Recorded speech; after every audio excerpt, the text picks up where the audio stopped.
10월 17일 화요일입니다. 매일 성경 묵상 나눔. 오늘 묵상하는 본문은 열왕기상 17장 8절에서 24절입니다. 본문을 읽습니다. 여호와의 말씀이 엘리야에게 임하여 이르시되 너는 일어나 시돈에 속한 사르밧으로 가서 거기 머물라. 내가 그곳 과부에게 명령하여 내게 음식을 주게 하였느니라. 그가 일어나 사르밧으로 가서 성문에 이를 때에 한 과부가 그곳에서 나뭇가지를 줍는지라. 이에 불러 이르되 청하건대 그릇에 물을 조금 가져다가 내가 마시게 하라.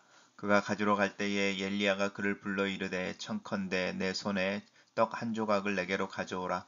그가 이르되 당신의 하나님 여호와께서 살아 계심을 두고 맹세하노니 나는 떡이 없고 다만 통에 가루 한 웅큼과 병에 기름 조금뿐이라. 내가 나뭇가지 둘을 주어다가 나와 내 아들을 위하여 음식을 만들어 먹고 그 후에는 죽으리라. 엘리야가 그에게 이르되 두려워하지 말고 가서 내 말대로 하려니와 먼저 그것으로 나를 위하여 작은 떡을 한 개 만들어 내게로 가져오고 그 후에 너와 내 아들을 위하여 만들라. 이스라엘의 하나님 여호와의 말씀이 나 여호와가 비를 지면에 내리는 날까지 그 통에 가루가 떨어지지 아니하고 그 병에 기름이 없어지지 아니하리라 하셨느니라. 그가 가서 엘리야의 말대로 하였더니 그와 엘리야와 그의 식구가 여러 날 먹었으나 여호와께서 엘리야를 통하여 하신 말씀같이 통에 가루가 떨어지지 아니하고 병의 기름이 없어지지 아니하니라. 2일 후에 그 집 주인 되는 여인의 아들이 병들어 증세가 심히 위중하다가 숨이 끊어진지라. 여인이 엘리야에게 이르되 하나님의 사람이여 당신이 나와 더불어 무슨 상관이 있기로 내 죄를 생각나게 하고 또 내 아들을 죽게 하려고 내게 오셨나이까.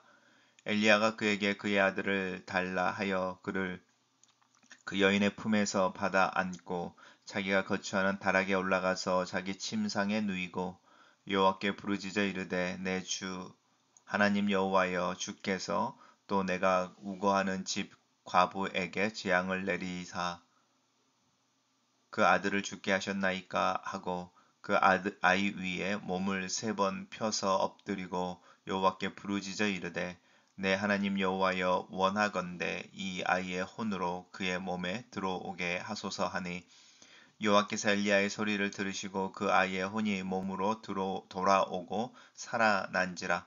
엘리야가 그 아이를 안고 다락방에서 방으로 내려가서 그의 어머니에게 주며 이르되 보라 내 아들이 살아났느니라.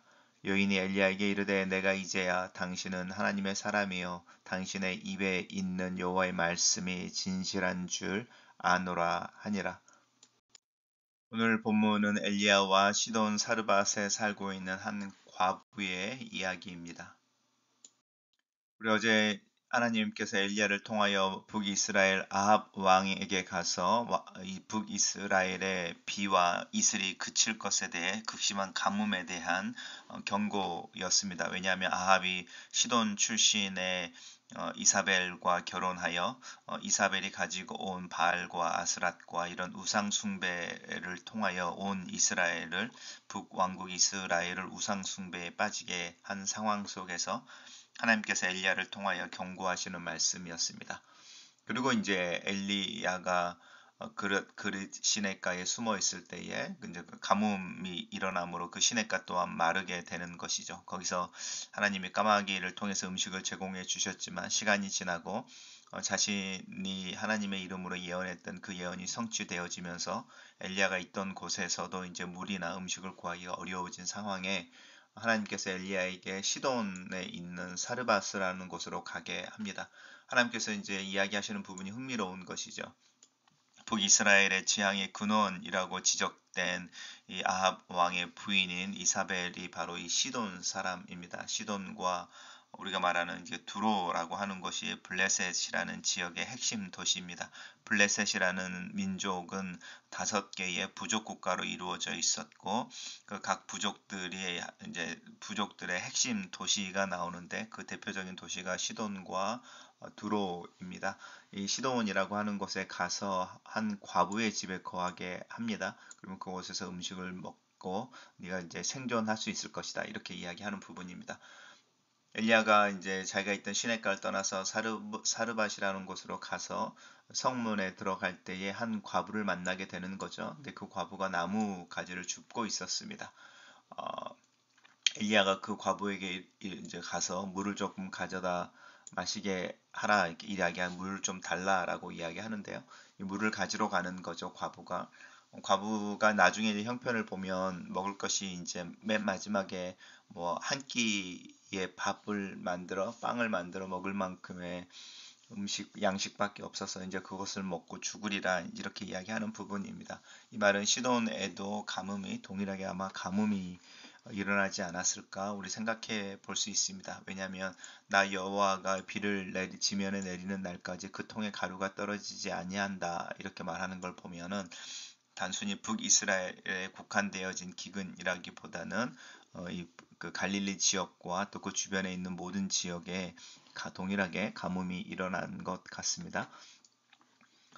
이제 하나님께서 엘리야를 통해서 하셨던 말씀, 그 말씀이 그대로 가는데 이 과부의 모습을 한번 살펴보십시오. 나무를 주어 이제 그 땔감을 줍고 있는 것이 음식을 만들기 위해서 그런 상황에서도 그리고 한 끼 먹고 죽을 거다라고 하는 어떤 절박한 상황에서도 낯선 나그네인 거죠. 그리고 이 그 자기네 민족이 아닌 유대인이 와서 물을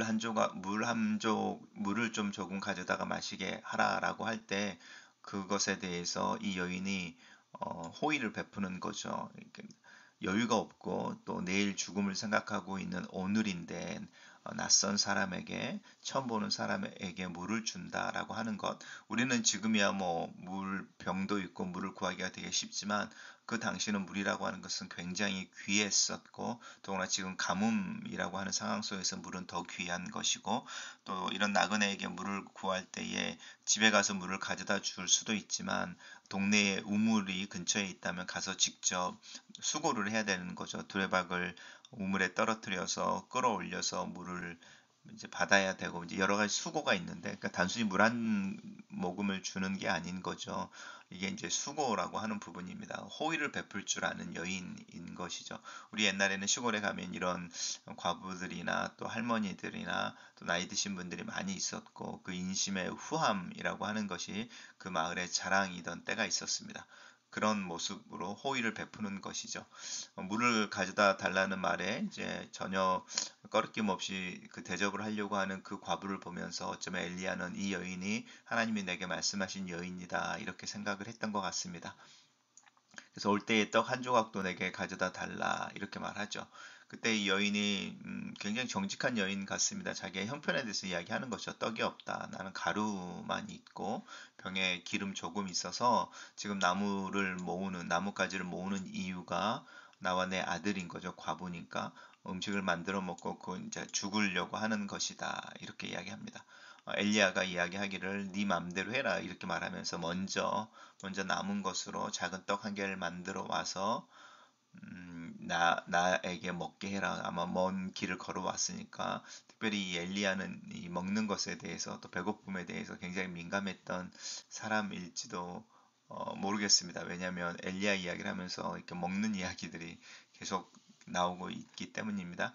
그리고 이제 작은 떡 하나를 나를 만들어서 가져오고 가루가 남아 있으면 너와 내 아들을 위해서 만들어라 이렇게 이야기하면서 하나님께서 이제 약속하신 것이죠. 지면에 비를 내리시는 날까지 가루가 떨어지지 않고 그 병에 기름이 없어지지 아니하리라. 그리고 실제로 여호와의 그 말씀이 엘리야의 말한 것처럼 이 과부에게 임한 거죠. 근데 이 한 통의 가루가 떨어지지 않고 병에 기름이 없어지지 않는다라고 하는 것이 얼마나 될 건지 그 양이 얼마일지 한번 상상해 보십시오. 마지막 남은 한 웅큼이라는 겁니다. 그리고 병에 기름 조금이라는 거죠. 이것이 이제 우리가 하나님을 향해서 서 있을 때 우리가 갖게 되는 퀘션인 겁니다. 우리로 하여금 넉넉하게, 넘치게, 또 부유하게 이런 이제 형용사를 써서 하나님의 공급하심에 대해서 우리는 기대하는데 이 작은 운큼이라고 하는 조금이라는 단어로 하나님의 공급하심이 우리에게 올 때가 있습니다. 그야말로 일용할 양식이라고 하는 부분이죠. 만나도 하늘에서 내려온 굉장히 특별한 하나님의 공급하심이었지만 정작 백성들이 그 만나를 거두어서 모을 때는 딱 하루치 밖에 모을 수가 없었습니다. 하나님의 은혜라고 하는 것이 우리에게 그렇게 주어질 때 딱 하루 분량씩 우리에게 오는 것 같습니다. 전도서는 하나님이 우리에게 딱 하루에 하루치만 주시는 이유, 그래서 내일을 준비하지 못하거나 내일을 예측하지 못하게 하시는 이유, 우리로 하여금 겸손하게 하여 하나님을 찾게 하기 위함이다. 이렇게 설명하고 있습니다. 그리고 그 일 후에 이제 이 과부의 아들, 하나밖에 없는 아들이죠. 그 아들이 병들어 심하게 이제 앓다가 죽게 되었습니다. 이때 이 엘리야는 이 과부의 집에 다락방에 살고 있었던 것 같습니다. 자기가 거처하는 다락 이렇게 말하고 있으니까요. 그래서 이제 이 여인이 엘리야에게 와서 자신의 아들의 죽음을 이야기하면서 엘리야를 하나님의 사람이라고 부르고 있죠. 그러면서 엘리야 당신의 존재가 내 죄를 생각나게 한다라고 하는 부분입니다.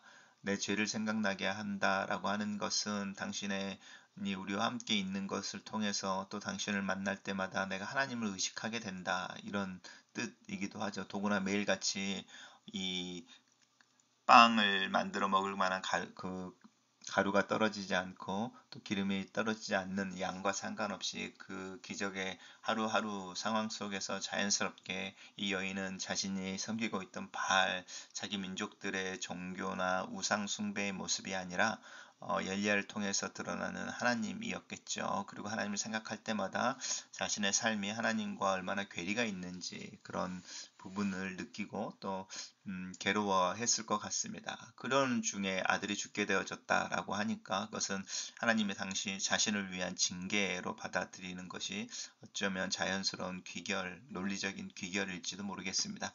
그때 엘리야가 그 과부에게서 아들을 받아서 이제 침상에 놓이고 기도합니다. 나의 주 하나님이여 주께서 이렇게 말하는데 재밌는 것은 또라는 표현입니다.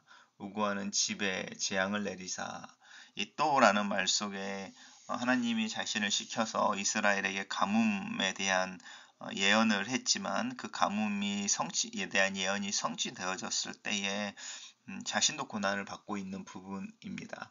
그래서 이 엘리야는 굉장히 그 영적으로 파워가 있는 사람인 것과 더불어서 자신에게 굉장히 또 자신의 어떤 부분에 민감한 사람인 거죠. 이 또라고 하는 부분 속에서는 자신의 고통에 대한 이야기를 하고 있습니다. 왜 내가 있는 곳, 또 내가 가는 곳에 이런 어려운 일들이 생깁니까? 라고 말하는 부분이죠. 그러면서 이제 그 문제를 놓고 기도하는 거죠. 그가 그 아이를 위해서 기도하는 기도의 모습은 굉장히 흥미롭습니다. 그리고 우리가 지금 이 모습으로 기도를 해야 된다.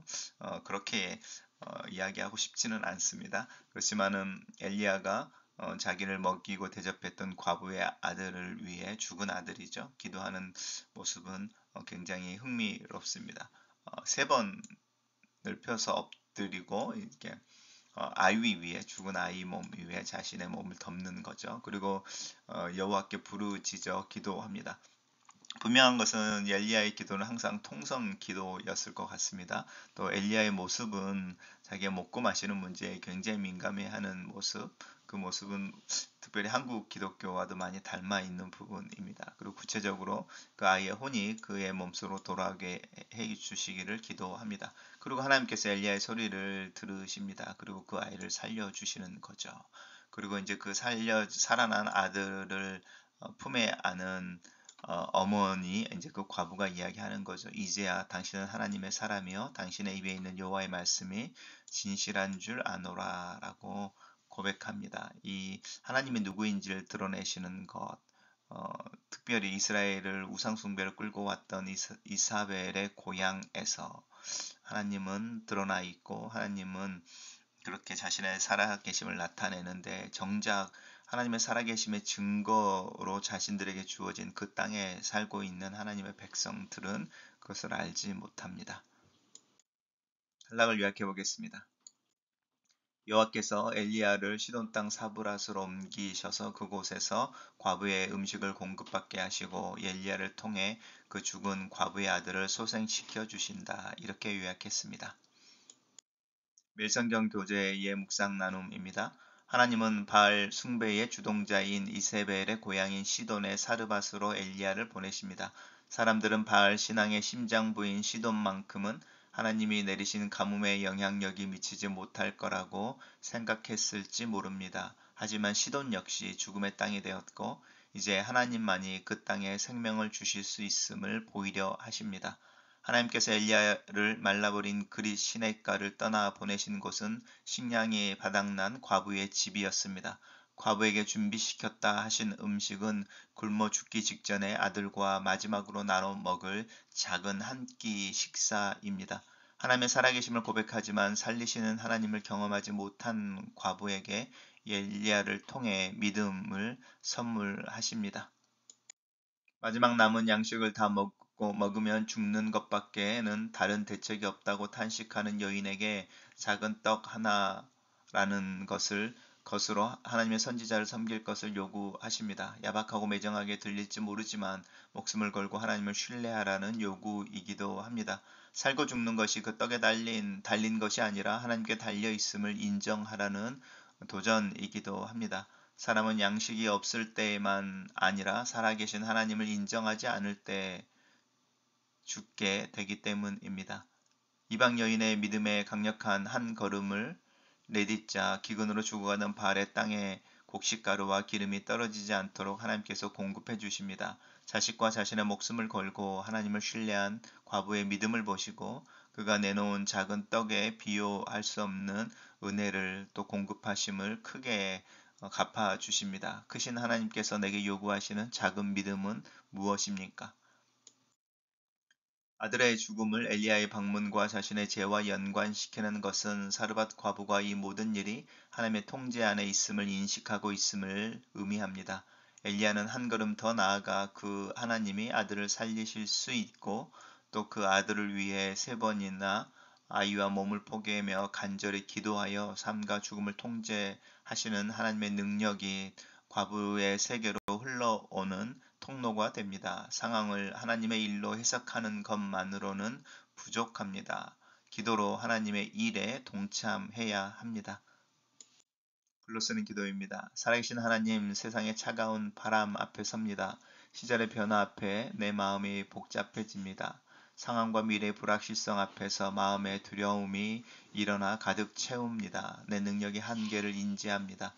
내 의지와 상관없이 불어오는 바람이 내 삶을 저만큼 밀어낸다고 느껴질 때 그 밀려났다고 하는 곳에서 하나님을 만나고 하나님을 찾을 수 있기를 기도합니다.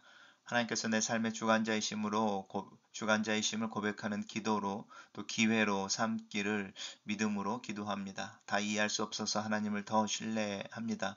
예수 그리스도 안에서 보여주신 하나님의 사랑을 신뢰하고 붙잡음으로 오늘 하루를 하나님 앞에서 살기를 기도합니다. 아멘.